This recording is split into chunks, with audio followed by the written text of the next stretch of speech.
What's going on, everybody? I missed you guys last week, but after a relatively light couple of weeks for Warhammer 40k, we are back. And although the past couple of weeks have been relatively light on 40k, we still have a couple of things to talk about, including a pretty big retcon. And I know it's been a minute, but we even have some Space Marine 2 things to talk about. But I'm HoodGuard, and this is your Monday Warhammer wrap-up. Let's get into it. The Emperor's light is my torch! Death to the enemy! We shall be the end of you! Feel the might of the righteous!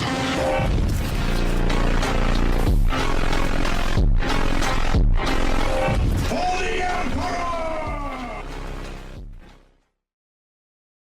Alright, let's start today off with some Space Marine 2. Now, I'm gonna be honest, I haven't played Space Marine 2 in like a month. Don't get me wrong, I absolutely love the game, the campaign was fire, but it's not something that I want to continue playing. I'm not trying to be competitive in it or anything. What I was really waiting for, however, was more cosmetics to come out and the Horde mode that they promised in the roadmap. But with the newest Data Vault update, we are getting a couple of those promises. I know a lot of us have already seen the Salamander's Champion Pack. With as cool as that Champions Pack's cosmetics were, it had mixed reception from the community. A lot of people were questioning why they chose the Sniper class to highlight the Salamanders. The two don't really coincide lore-wise. Of course, it's not like the Salamanders don't have any type of snipers or eliminators, but it's not something that they specialize in. And I can 100% understand that gripe, especially as a Salamanders fan myself. But despite that, I really do enjoy the cosmetic pack and all the little accoutrements that are on his armor. Now, alongside that cosmetic pack in this update is the Raven Guard cosmetic pack.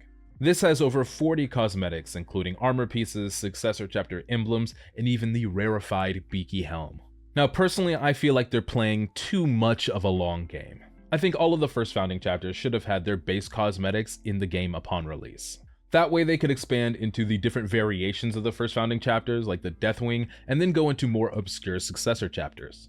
But I think having to wait 3 and 4 months for a singular first founding chapter's cosmetics might lead people to leave the game. Like, as a White Scars fan, why would you wait an entire year for your cosmetics from a game that has 3 maps and 2 different modes? So that's what I mean by playing too much of a long game. Also in this update, we're getting a new enemy, the Tyrannid Biovore.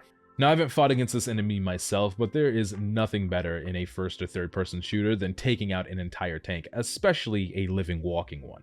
This update is out now, so you can go and check out all of these things for yourself and come to your own opinions. Alright, next up is Heresy Thursday. I'm very happy to inform you all that I was right, and they've been focusing these past few weeks on things outside of Space Marines. This Heresy Thursday, they dropped the Krios Battle Tank. This tank is used mainly by the Mechanicum instead of the Predator tank and features an open control system as well as a center-mounted lightning cannon. But there's also some variation to this tank, as you can switch out the weapon with an irradiation blaster or even a pulsar fusel. And again, the design team for Horus Heresy is going crazy. They've really shown that you can make older looking technology while still being far in the future. Now, you'll be able to get this tank along with 2 other heavy Mechanicum units in the Mechanicum Heavy support box that's coming later this year. Alright, I'm interrupting my own video here because while I'm filming this, Games Workshop just dropped something new. So this is literally breaking news. We just got to look at the collector's edition of the Emperor's Children Codex that's coming with their release.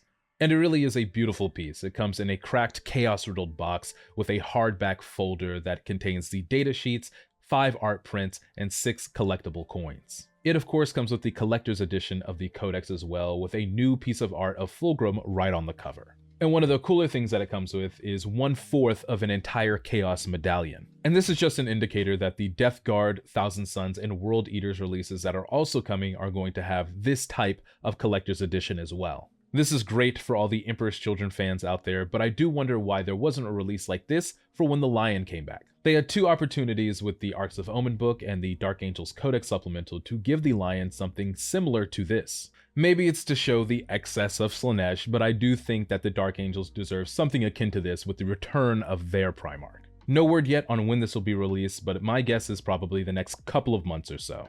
Alright, back to our regularly scheduled programming, let's talk about the new Crusade book. In this 3rd installment in the Crusade series, Harken Worldclaimer is back and is assaulting the Nachmund Gauntlet. If you're unfamiliar with the Crusade series, this has been a set of narrative campaign books that follow some of the more recent events in 40k.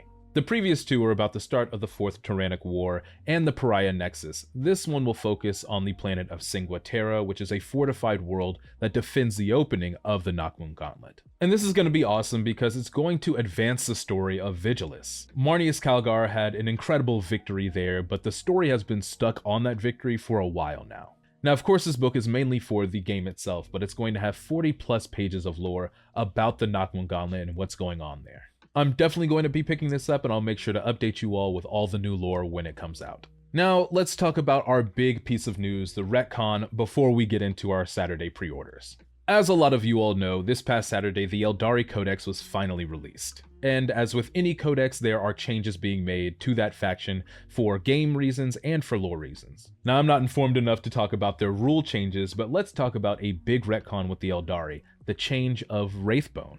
What exactly is Wraithbone? Now, it's always been described as a type of psychoactive material that is sung into existence from the warp by Eldari bone singers. It has always been a substance, for the most part, that is made out of pure warp energy. But in this codex, they've changed that somewhat. Instead of being this mystical warp essence, it is now made out of ores, minerals, and different compounds. The Bone Singers are still a part of the Eldari, but their role is not as much summoning the Wraithbone as it is just repairing it. They even say in the codex that it's as much grown as it is forged. Now, to me, and I feel like a lot of other people, this takes away some of the mystical aspects of Wraithbone. It brings it to a level of mundanity that I don't think really matches the Eldari.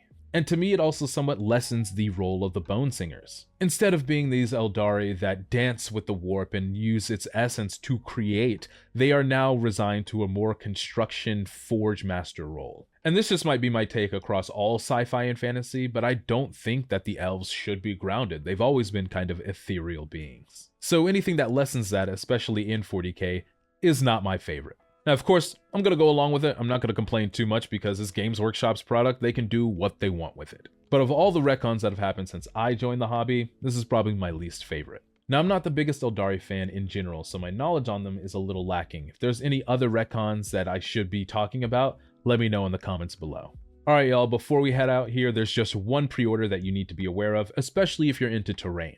The Astra Militarum are on their way, and with that are some made-to-order terrain pieces from the Imperium. There are 4 different pieces you can pick and choose from: the Imperial Bastion, the Imperial Bunker, the Imperial Defense Emplacement, and the Imperial Defense Line. And all of these will be going up for pre-order this Saturday, February 15th, and the orders will run until the 23rd of February. Now, these won't run out, they'll make as many as are ordered, but it could take up to 180 days to ship, so make sure you factor that in. But alright my friends, that's going to about do it for today's wrap up. Thank you guys always for watching. Let me know if you have any questions in the comments below. Leave a like, hit that subscribe button, and I'll see you all in the next one.